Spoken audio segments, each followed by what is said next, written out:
So we always get asked which soil is the best. So one of the ways that we compare soils and really determine what products that we like to recommend is by putting them to the test. Today we're going to put Coast of Maine's organic tomato and veggie, and we're going to grow against Heirloom Soil's veggie and herb mix. We've chosen two of the same plants from the same batch, some Sugar Plum tomatoes, right about the same size. We're going to fertilize them exactly the same with some Microlife 624, and we're going to document the life of these plants and these soils and see which one produces more and which one grows better. So first, let's talk about ingredient build. What's in the bag? So we have an idea of what the difference is. So our Heirloom Soils has a much more diverse set of ingredients, utilizing leaf mold compost as its primary ingredient. We've got some fungal compost. We've got composted soil fines, so it's just screened compost. We've got aged black pine. We've got some cocoa coir expanded shell for drainage amendments. We've got granite sand, torpedo sand, give us a little more texture in there. And then we have mycorrhizal fungi inoculum. So we've got a pretty wide array of things in here. Let's take a look at what it actually looks like.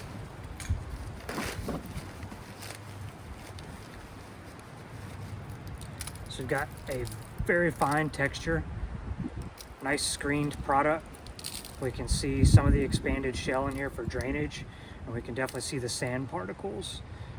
We're very familiar with this product, and we know it produces great results. So now we're going to put it to the test.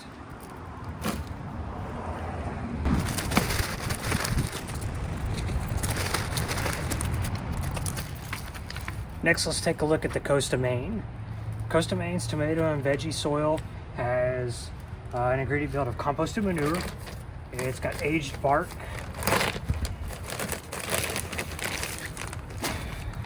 And sphagnum peat moss. So this also has a very, very light, fine texture. Definitely tell it's a nice screened product, and the pine bark's been broken down really well. We're curious to see how the peat is going to go up against the cocoa coir.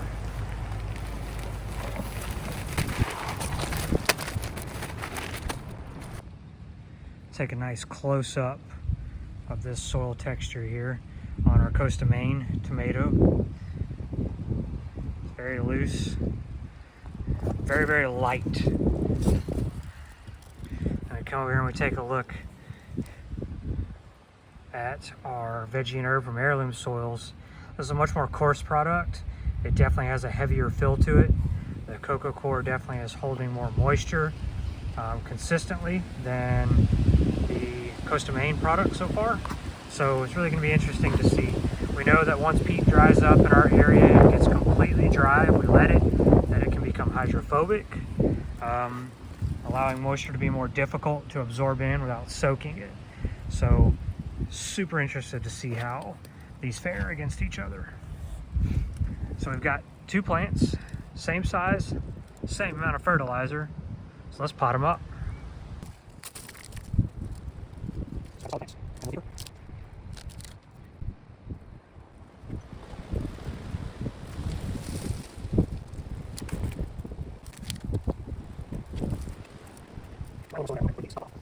We're going to add our Microlife 624.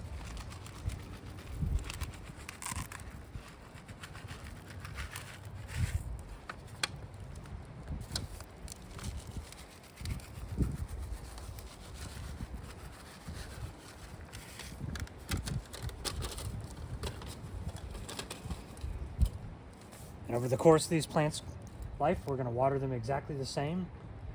They'll get fed exactly the same with any kind of supplemental fertilization like a liquid fertilizer. And then we're going to record the results and see which one comes out on top.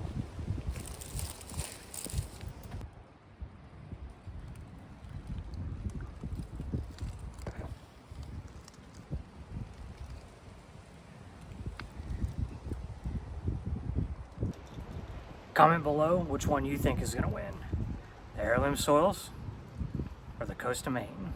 Stay tuned over the next several weeks and let's see which one is going to come out on top.